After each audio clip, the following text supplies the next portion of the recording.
வெளிவிவகாரத்துறை செயலாளர் அட்ரஸ் பண்றார். नमस्कार. इस ब्रीफिंग में शामिल होने के लिए आप सभी का धन्यवाद. जैसा कि आप सभी जानते हैं, 22 अप्रैल 2025 को लश्कर तैयबा से संबंधित पाकिस्तानी और पाकिस्तान प्रशिक्षित आतंकवादियों ने भारत में जम्मू और कश्मीर के पहलगाम में भारतीय पर्यटकों पर बर्बरतापूर्ण हमला किया. 25 भारतीयों और एक नेपाली नागरिक को कायरतापूर्ण मौत के घाट उतार दिया गया. பாதிப்பு விவரங்களை பற்றி வெளிவிவகார செயலாளர் விளக்கி வருகிறார். ये भारत में हुई किसी आतंकवादी हमले में मारे गए आम नागरिकों की संख्या की दृष्टि से सबसे गंभीर घटना है. पहलगाम का हमला अत्यधिक बर्बरतापूर्ण था, जिसमें वहां मौजूद लोगों को करीब से और उनके परिवारों के सामने सिर पर गोली मारी गई. हत्या के इस तरीके से परिवार के सदस्यों को जानबूझकर आघात पहुंचाया गया. साथ ही उन्हें यह नसीहत भी दी गई कि वे वापस जाकर इस संदेश को पहुंचा दें. यह हमला स्पष्ट रूप से जम्मू और कश्मीर में बहाल हो रही सामान्य स्थिति को बाधित करने के उद्देश्य से किया गया था. चूंकि पर्यटन फिर से अर्थव्यवस्था का मुख्य आधार बन रहा था, इस हमले का मुख्य उद्देश्य इसे प्रतिकूल रूप से प्रभावित करना था. पिछले वर्ष आप सभी जानते हैं 2.25 करोड़ से अधिक पर्यटक कश्मीर आए थे. इस हमले का मुख्य उद्देश्य பல அப்பாவிகள் உயிரிழந்தார்கள். குடும்பத்தினர் கண் முன்னேயே துப்பாக்கி சூடு நடத்தப்பட்ட துர்பாகியமான நிகழ்வு நடந்தது. இது தொடர் நிகழ்வு என்று அவர் குறிப்பிடுகிறார். 2001 பாராளுமன்ற தாக்குதலிருந்து இந்தியா சந்திக்கக்கூடிய பாதிப்புகள் எல்லாமும் அவர் முன்னர் அந்த காட்சிகள் மூலமாகவும் சொன்னார். பெஹல்காம் தாக்குதல் தான் டெட்லியஸ்ட் அட்டாக், இதுவரைக்கும் இந்தியா சந்தித்ததிலேயே ரொம்ப மோசமான அட்டாக் என்று அவர் அதனுடைய सरकार और भारत के सभी नागरिकों को दिया जाना चाहिए कि इन प्रयासों को विफल कर दिया गया. एक समूह ने खुद को रेजिस्टेंस फ्रंट TRF कहते हुए इस हमले की जिम्मेदारी ली है. यह समूह பெஹல்காமில் நடந்த பயங்கரவாத தாக்குதலுக்கு RPF என்ற அமைப்பு தான் பொறுப்பேற்றிருக்கிறது. ரெசிஸ்டன்ஸ் ஃபோர்ஸ் என்கிற அமைப்பு தான் பொறுப்பேற்றிருக்கிறது. उल्लेखनीय है कि भारत ने मई और नवंबर 2024 में संयुक्त राष्ट्र की 1267 कमेटी की सैंक्शंस मॉनिटरिंग टीम को अर्धवार्षिक रिपोर्ट प्रस्तुत की थी, जिसमें TRF के बारे में साफ इनपुट दिए गए थे. इससे पाकिस्तान स्थित आतंकवादी समूहों के लिए कवर के रूप में TRF की भूमिका सामने आई थी. इससे पहले भी दिसंबर 2023 में भारत ने इस टीम को लश्कर तैयबा और जैश ए मोहम्मद के बारे में सूचित किया था, जो TRF जैसे छोटे आतंकवादी समूहों के माध्यम से अपनी गतिविधियों को संचालित कर रहे हैं. इस संबंध में 25 TRF என்கிற அமைப்பு ஒரு சிறிய பொருட்களை கொண்டு பயங்கரவாத தாக்குதலை ஜெய்ஷ் இ முகமது மற்றும் லஷ்கர் இ தொய்பா அமைப்பின் ஆதரவோடு நிகழ்த்தி வருகிறது. ஏற்கனவே 2013 கூட இது போன்ற தாக்குதல் சம்பவங்களை இந்த TRF அமைப்பு அரங்கேற்றி இருக்கிறது. पाकिस्तान के साथ आतंकवादियों के संपर्क उजागर हुए हैं. रेजिस्टेंस फ्रंट द्वारा किए गए दावे और लश्कर तैयबा से ज्ञात सोशल मीडिया हैंडल द्वारा इसको रीपोस्ट किया जाना इसकी पुष्टि करता है. चश्मदीद गवाहों और विभिन्न जांच एजेंसियों को उपलब्ध अन्य सूचनाओं के आधार पर हमलावरों की पहचान भी हुई है. हमारी इंटेलिजेंस ने इस टीम के योजनाकारों और उनके समर्थकों की जानकारी जुटाई है. इस हमले की रूपरेखा இந்த அமைப்பினுடைய திறன்கள் குறித்தும் அதன் செயல்படும் விதங்கள் குறித்தும் நமது புலனாய்வு அமைப்பினர் தகவல்களை சேகரித்தனர். जिसके लिखित और स्पष्ट दस्तावेज उपलब्ध हैं. पाकिस्तान दुनिया भर में आतंकवादियों के लिए एक शरण स्थल के रूप में पहचान बना चुका है. यहां अंतर्राष्ट्रीय स्तर पर प्रतिबंधित आतंकवादी सजा पाने से बचे रहते हैं. इसके अलावा पाकिस्तान ने इस मुद्दे पर टास्क फोर्स जैसे अंतर्राष्ट्रीय मंचों को जानबूझकर गुमराह करने के लिए भी जाना जाता है.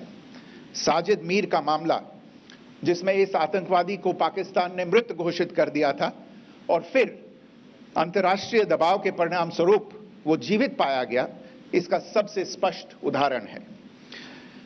यह स्वाभाविक है कि पहलगाम में हुए इस हमले से जम्मू और कश्मीर के साथ साथ भारत के अन्य भागों में भी आक्रोश देखा गया। हमलों के बाद पहलगामिल நடந்த தாக்குதல் இந்தியா மட்டுமின்றி உலகின் பல இடங்களிலும் கொந்தளிப்பை ஏற்படுத்தி இருக்கிறது। आप सभी उन निर्णयों से अवगत हैं जिसकी घोषणा 23 अप्रैल को की गई थी।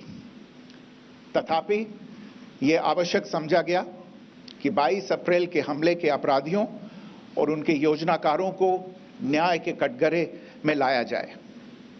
हमलों के एक पखवाड़े के बाद भी पाकिस्तान द्वारा अपने क्षेत्र या अपने नियंत्रण वाले क्षेत्रों में आतंकवादियों की इंफ्रास्ट्रक्चर के विरुद्ध कार्यवाही करने के लिए कोई स्पष्ट कदम नहीं उठाया गया है।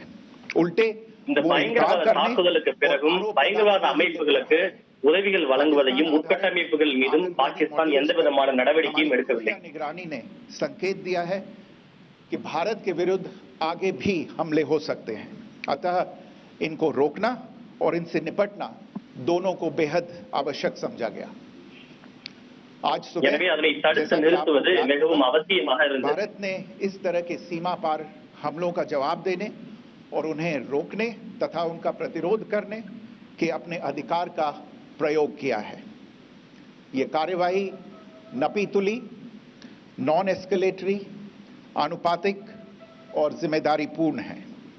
ये आतंकवाद की इंफ्रास्ट्रक्चर को समाप्त करने और भारत में भेजे जाने वाले संभावित आतंकवादियों को अक्षम बनाने पर केंद्रित है।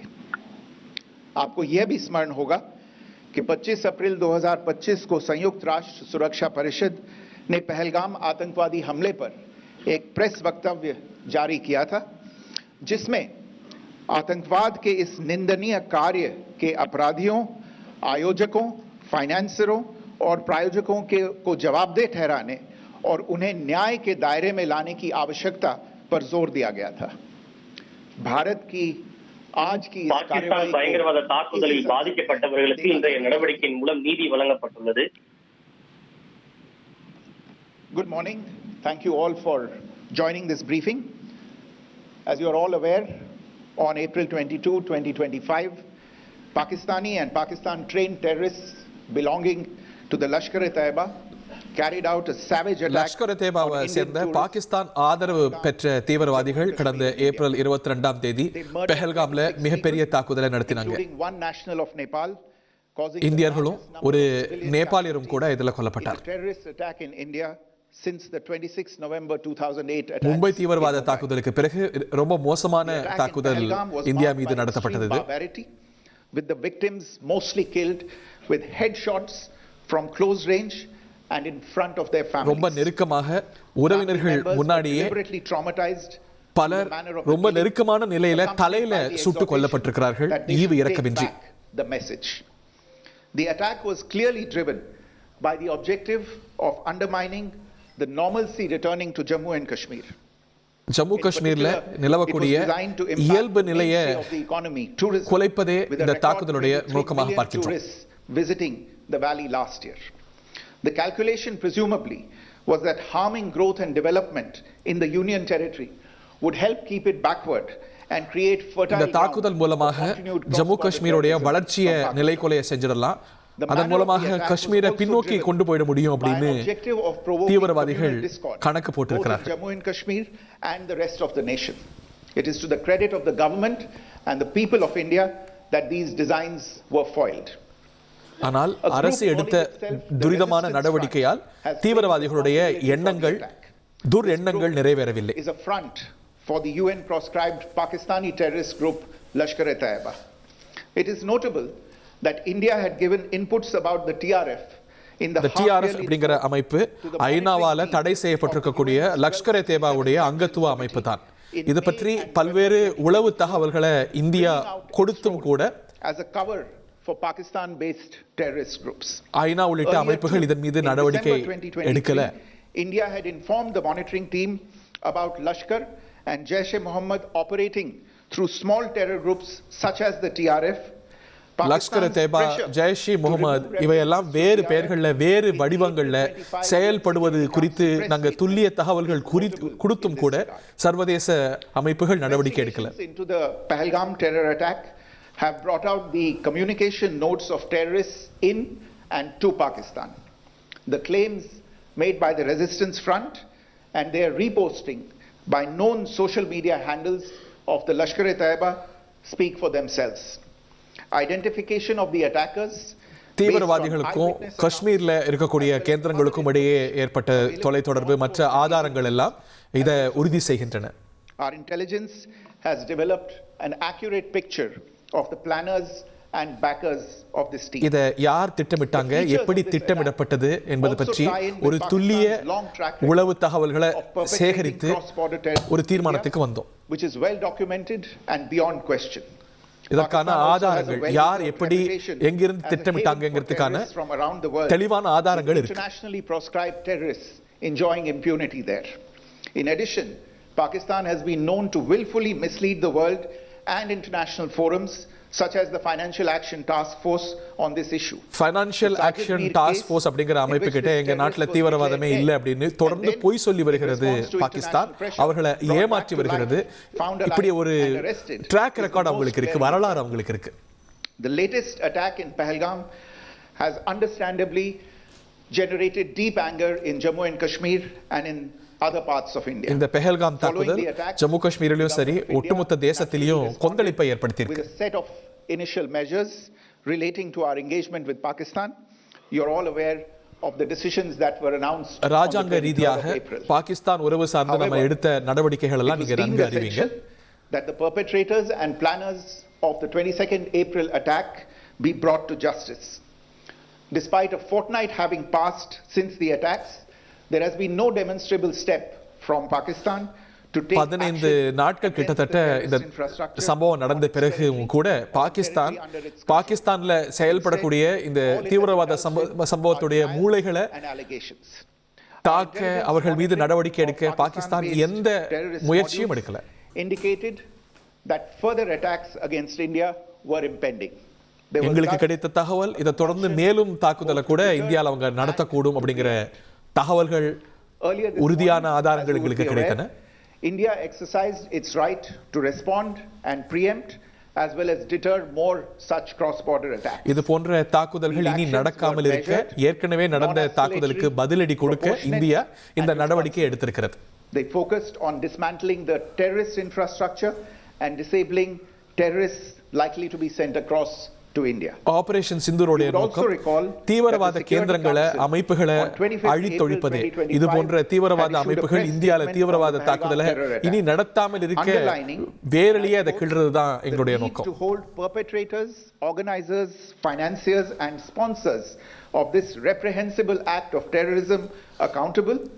இந்த தாக்குதலுக்கு காரணமாக இருந்த மூளையாக இருந்த அதற்கு ஆதரவு வழங்கிய உதவி வழங்கிய பொருளுதவி தந்த இவர்களுக்கெல்லாம் தக்க பதிலடி கொடுத்து அவர்களை தண்டிப்பதுதான் நோக்கம். On our actions earlier this morning, our Colonel Sophia Qureshi and Wing Commander Vyomika Singh, I will request them to share some details regarding Operation Sindoor with all of you. Operation Sindoor பற்றி நமது பாதுகாப்பு படைகளை சேர்ந்த 2 அதிகாரிகள் விரிவா விளக்குவாங்க. செய்திகளை உடனுக்குடன் தெரிந்து கொள்ள உடனே சப்ஸ்கிரைப் பண்ணுங்க.